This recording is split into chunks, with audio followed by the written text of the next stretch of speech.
May pag-asa kaya kayo sa Express Entry PR program ng Canada na mapili ngayong 2024? Ang taas po kasi ng cut-off score. 535 CRS points ang kailangan nyo para mapili kayo o mapasama sa draw. Pero, hindi lang naman yan ang mga paraan para kayo ay mapili mula sa Express Entry. Ano-ano pa ang chances ninyo, guys? Yan ang ating pag-uusapan ngayon. Kaya stay tuned and don't forget to subscribe to my channel. Hello and welcome back! Si Ate Menchie po ito at muli isa na namang topic tungkol sa Canada ang pag-uusapan natin ngayon. Kung interesado kayo sa gantong paksa, I invite you to subscribe to my channel. Pwede rin kayong mag-follow sa akin pong Facebook page na Menchie's Philcan Life and you can join and be a member of this channel. Just click the join button below. Gusto ko nang pasalamatan ang ating mga channel members. Thank you kay Buang Manubag, Chunga Ka, Marjorie Ramos, kay Coach RM, Ritzel Dumalag, Imelda Leal, Joyax Carcueva, Nani Emmy Vlog, Joan Canlas, kay Joy Alicando, Marciano, and Nympha. Salamat po sa inyong palaging support sa ating channel. And now, let's go straight na sa ating topic, guys, about Express Entry. Uy, may good news. Nag-confirm po ang IRCC. Sinasabi nila na for this year 2024, isasagawa muli nila ang occupation-based na draw sa Express Entry. Di ba magandang balita yon? Yun yung nagdo-draw po sila dun sa Express Entry ng mga applications na tumutugon dun sa mga trabahong kailangan sa Canada. Yung mga priority na mga trabaho. O, di ba? Magandang balita yan. Tatlong paraan po ang nakikita ko na kung paano kayo magwawagi sa Express Entry. Ang isa ay yung regular na general draw. Ang ikalawa ay ito ng sinasabi po nating occupation-based na category ng pagdodraw. Ikatlo ay yung mga provincial nominee program kung kayo ay may characteristics na makikita ng isang probinsya na maganda para sa kanila. Tumitingin sila sa inyong profile sa Express Entry. Pwedeng piliin kayo nila ng mga probinsya na yan. So yan po yung mga provincial nominee program na Express Entry aligned. Those are the three na mga paraan para kayo ay makinabang sa Express Entry. Para kayo ay mapili. Ayun. Pero teka muna. Atin munang bigyan ng kaunting backgrounder. Kanina pa ako nagsasabi dito ng Express Entry. Yung iba sa inyo may mga profiles sa Express Entry kaya alam ninyo. Yung iba sa inyo ay gustong mag-apply kaya alam din ninyo. Ano po ba yung Express Entry? Ang Express Entry, guys, ay isang online application system sa Immigration Canada na tatlong mga programa po ang pinagsama-sama doon tapos sa isang online program doon na mag-a-apply ang mga applicants for the three programs which are Federal Skilled Worker, Federal Skilled Trade, and the Canadian Experience Class. Yung tatlong yon doon mag-a-apply. Ngayon, pataasan kayo ng score.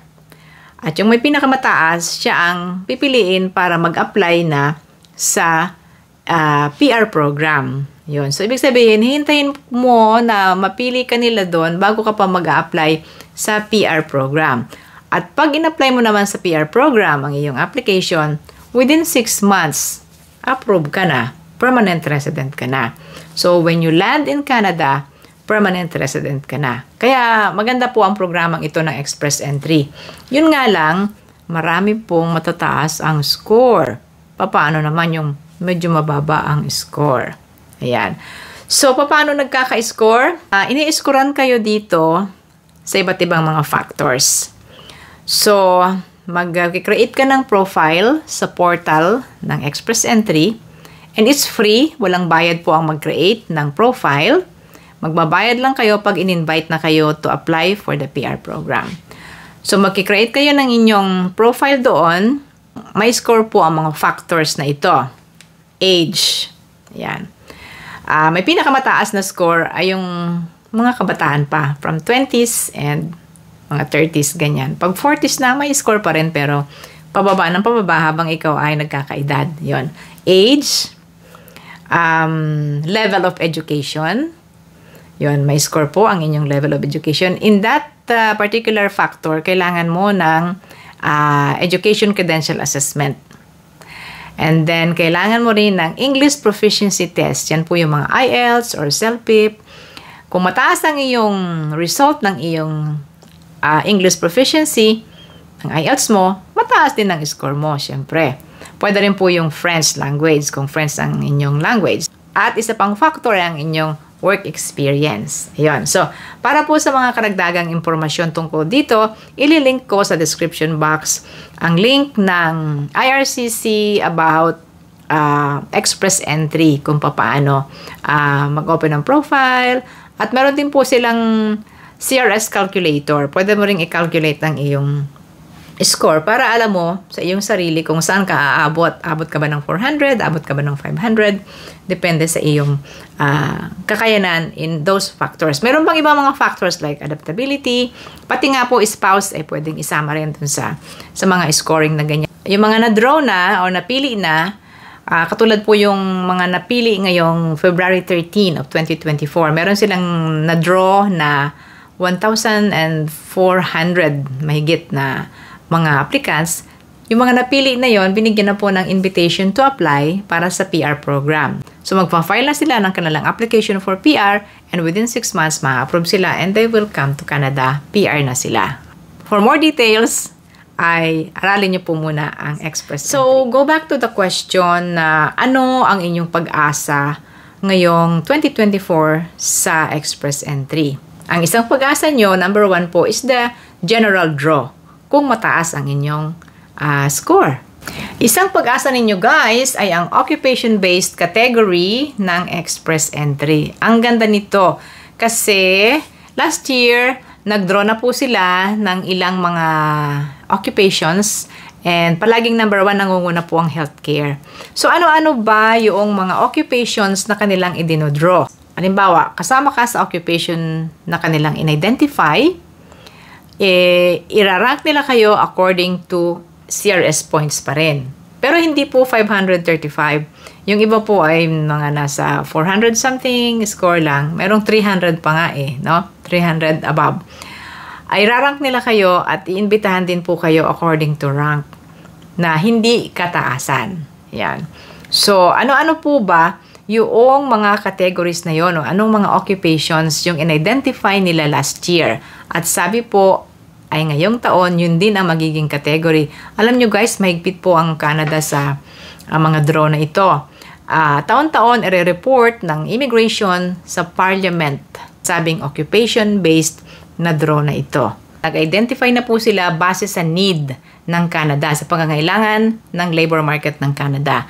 At ang mga napili po nila ay French language proficiency, healthcare occupations, science, technology, engineering, and math or STEM, trade occupations, transport occupations, agriculture, and food occupations.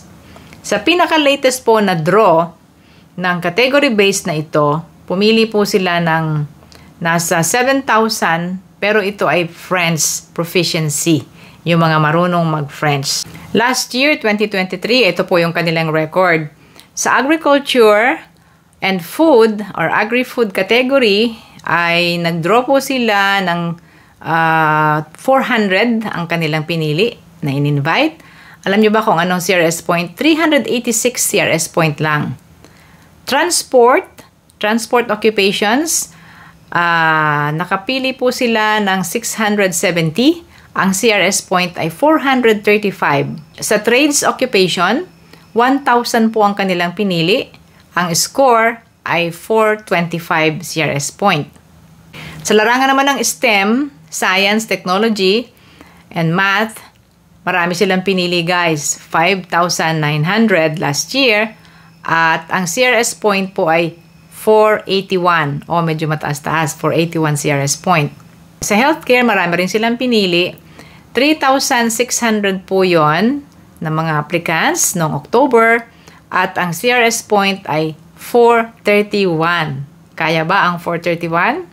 Kayang-kaya. So, marami pang ibang mga draw na ginawa po para sa categorized na occupation. Yan.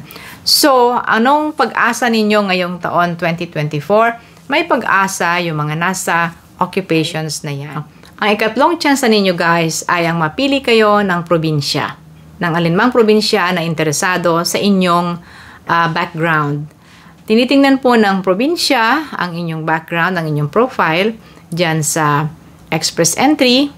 At yung iba naman pong PNP, provincial nominee, kailangan ikaw ay mag-submit ng iyong intention na sumali sa kanila. So, depende na sa PNP program. And then, pipick up sila sa profile ninyo sa express entry. Ang probinsya po ay magbibigay sa inyo ng additional na points. 600 points ang ibibigay po sa inyo ng probinsya para kayo ay maging mataas ang CRS point at ma-pick up na sa draw. Noon pong October 24, 2023, ang provincial nominee po ay nakakuha sa express entry ng 1,548 na mga applicants. Noong May 10 of 2023, pumili din po ang provincial nominee program ng 589 mula sa express entry. Noong February 1, meron din po 893 ang pinick up ng PNP sa score na 733 CRS point mula sa express entry. Ayun guys, so meron pong pag-asa. Tatlong mga paraan para kayo ay maging successful sa express entry. 1 is the general draw, kung mataas ang inyong CRS point. Number 2 ay ang mga categorized occupations. Number 3 ay ang provincial nominee program, a PR program to Canada. Sana po ay nakapulot kayo ng kaunting impormasyon sa ating topic ngayon. At kung nagustuhan ninyo, please do subscribe to my channel. Pwede rin kayong mag-follow sa aking Facebook page na Menchie's Philican Life and you can join and be a member of this channel. Maraming salamat po sa ating mga channel members. Thank you kay Buang Manubag, Chunga Ka, Marjorie Ramos, kay Coach RM, Ritzel Dumalag, Imelda Leal, Joyax Carcueva, Nani Emmy Vlog, Joan Canlas, kay Joy Alicando, Marciano, and Nympha. Salamat po sa inyong palaging support sa ating channel. Yun na muna guys. Ate Menchie po ito from Toronto. Thank you very much for watching and I'll see you again next time.